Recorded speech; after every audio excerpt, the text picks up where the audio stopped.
Hey everyone, and welcome to The Explainer. Today we're diving into a genuinely wild narrative leading up to the round of 32 clash between Brazil and Japan. We're going to unravel exactly how a Brazilian squad that started this tournament in absolute chaos somehow managed to find its footing right when it mattered most. Right off the bat, we got to talk about the massive question hanging over this Brazilian national team all tournament long. Can Vinícius Jr., arguably one of the most electric players on the planet right now, finally deliver for Brazil with that exact same magic he conjures up week in and week out at Real Madrid? It's kind of the ultimate puzzle, right? For years, fans have been waiting for his club form to fully translate to the international stage. And as we're going to see in a few minutes, the answer to this question, it's literally the absolute key to Brazil surviving this competition. The Houston Showdown.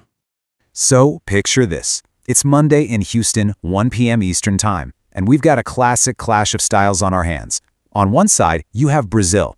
Now, on paper, they did exactly what was asked of them, right? They topped Group C. But like Brazilian defender Éder Militão himself admitted, topping the group just isn't enough.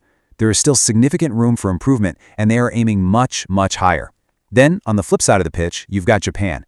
And let me tell you, Japan is not a team you can just underestimate. They're widely respected as this highly organized, relentless tactical unit. If you've got any cracks in your foundation, a team as disciplined as Japan is going to exploit them for sure. And well, for Brazil, those cracks were very visible early on. Section 2. Brazil's rocky start. This really illustrates the trajectory of this Brazilian squad perfectly. It's basically been an evolution of survival. Let's look at the timeline here. Match 1 against Morocco. The first 30 minutes? Honestly, the word analysts used to describe it was atrocious. It was just a complete disconnect. But then we move on to match 2 against Scotland, and we see them getting better step by step. The panic kind of subsided and a rhythm started to form. And now, heading into match 3 against Japan, the expectation is that they'll take another massive leap forward. But actually, scratch that. I want to linger on that first match for just a second, because understanding the depth of those early struggles makes their current form so much more impressive. The sheer bluntness of the press criticism was wild. ESPN Brazil journalist Andre Cafuri actually noted they looked like a group assembled in the morning of the game who then just went out to play in the World Cup. I mean, think about that for a second. The most storied footballing nation on earth looked like strangers who had literally just met at a bus stop. The impressions were genuinely worrisome.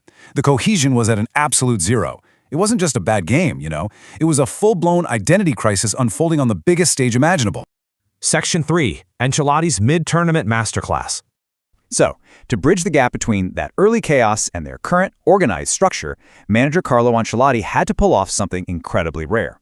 He is essentially building a team from scratch, right in the middle of a World Cup group phase. Usually, you have years to build chemistry, right? He has had days. He couldn't just scrap everything in panic. Instead, he had to implement this methodical, mid-flight repair job to turn those strangers on the pitch into a squad with a rock-solid defense and a fluid offense. So how did Ancelotti actually execute this turnaround? Well, it wasn't magic. It was a process. Step 1, establish a solid defense first. Stop the bleeding. You can't win if you're conceding easy chances, right? Step 2, make the players comfortable in their individual roles. Basically, stop overcomplicating things and just let the players do what they do best. And then step 3, once that foundation is set, start building that offensive fluidity back into the midfield and the attack. It is a textbook masterclass in crisis management, taking them from a totally disorganized group to a dangerous, cohesive unit. But hey, even the absolute best tactical system needs a spark to ignite it. Section 4. Vinícius Jr. rescues Brazil. Now, to really appreciate what Vinícius Jr. is doing right now, you gotta understand the immense weight he was carrying. Historically, his career with the national team has been this very interesting, honestly somewhat frustrating case. He faced a lot of heavy criticism for not being the guy. When Neymar was on the pitch, Vini just wasn't the same flashy, dominant force we see in Spain. He behaved differently. He almost seemed to shrink a bit in the shadow of Brazil's established hierarchy. The expectations were sky high, but the output in that famous yellow shirt just wasn't quite matching his Real Madrid pedigree.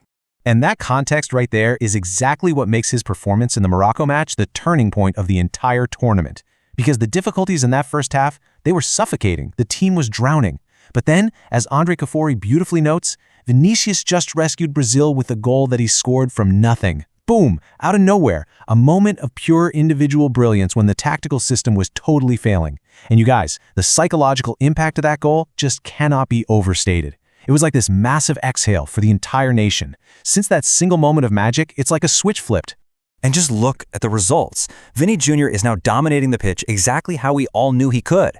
He's making these brilliant, tearing runs that absolutely terrify defenders. He's scoring crucial goals. But he's not just doing it all by himself. He's distributing key passes, bringing that newfound offensive fluidity to life for his teammates. We are finally seeing him replicate his staggering Real Madrid club form in a Brazilian shirt. Sure, the system was built by Ancelotti, but the soul of this turnaround, the real engine driving it forward, it's Vinícius Jr. living up to his ultimate potential. Which leaves us with this final, burning thought.